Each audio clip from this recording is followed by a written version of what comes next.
Hello and welcome to a new season of Delaware State University Inside Perspective. I'm Carlos Holmes, your host, and this is the show where we talk with faculty, staff, students, alumni, and even guests from the outside about some of the things that are going on in the world and some of the great things that are going on here at Delaware State University.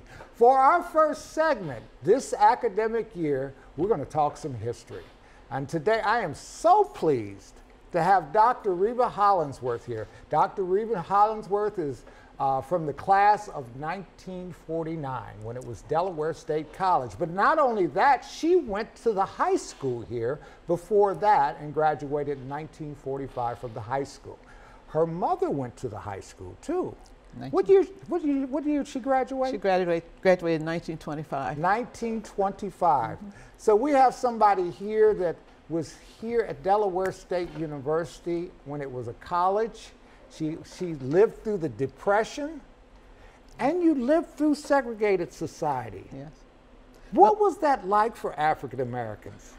Well, it depended on where you were. Here in Delaware, we were considered the border state, and sometimes they didn't really know whether we were slave or free. But you grew up in Milford. I grew up in Milford on the Kent County side of Milford. And my family actually goes back in Delaware on my mother's side beyond 1790 in Kent County. My dad beyond 1850.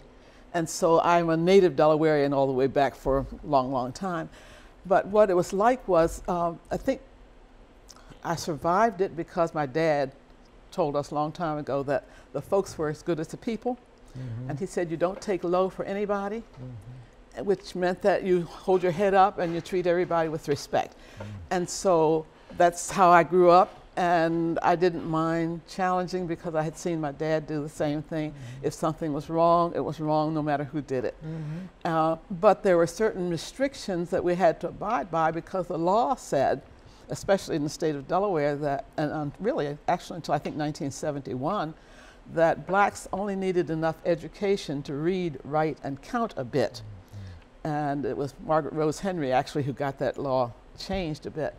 But we had to live under that, and even though I could walk to the high school, White High School in Milford, I couldn't attend there as a student. So as a 10th grade student, I had to come to Dover to Booker T, rent a room with 2 other girls, and go to 10th grade. The lady gave us cooking privileges and a room. Oh, I didn't understand. So your time in Dover actually took place before the high school? 1943. Okay. Yeah, it started then, actually as a 10th grader. Let me ask this question because as you mentioned, in terms of upper level education, secondary school, and college,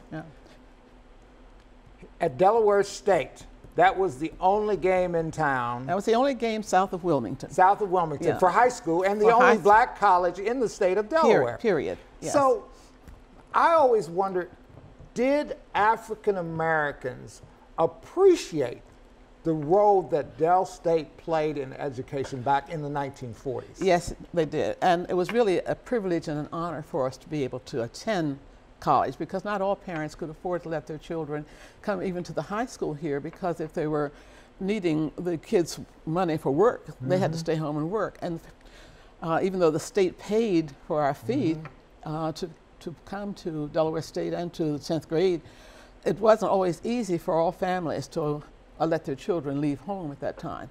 And so many of the students actually stopped school at whatever level was offered in their communities.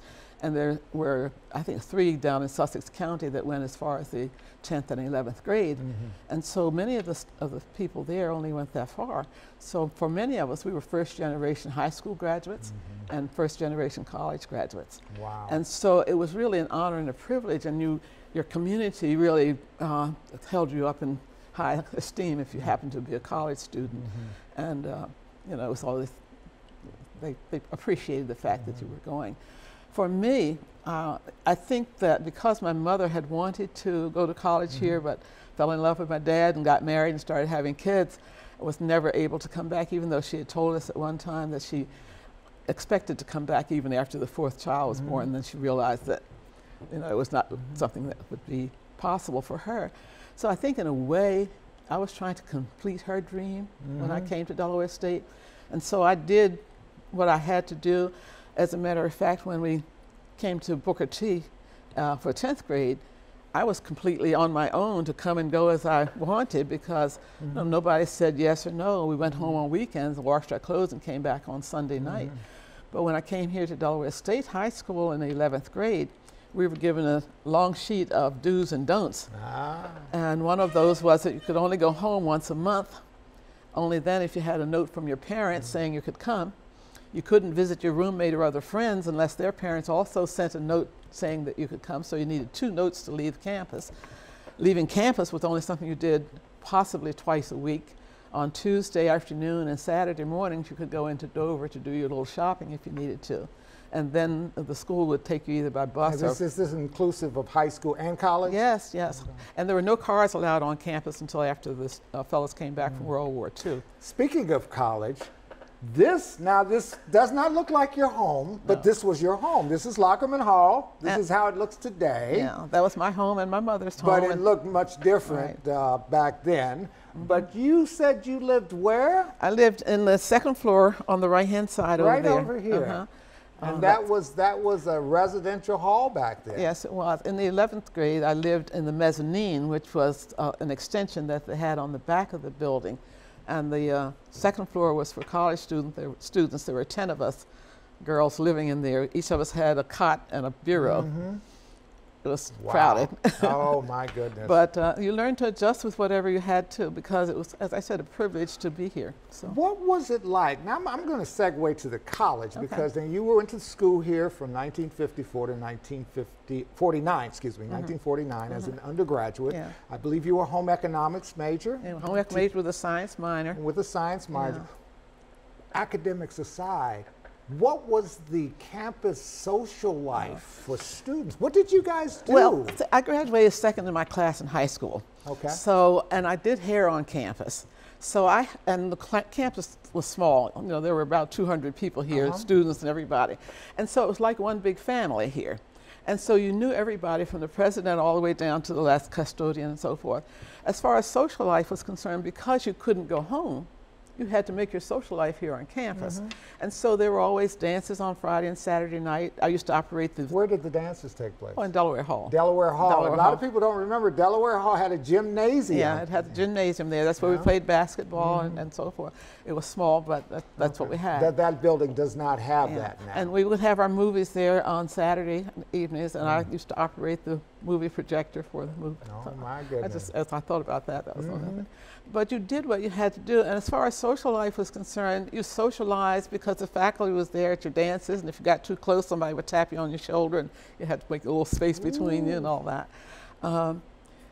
The boys could not come in the girls' dormitory, and the girls couldn't go in the boys' dormitory. There was no visitation? Except visitation on Saturday afternoon and Sunday afternoon, usually Sunday afternoon. And you could visit in each other's rooms? Oh, no. You visited downstairs in the living room. You didn't go upstairs in anybody's room.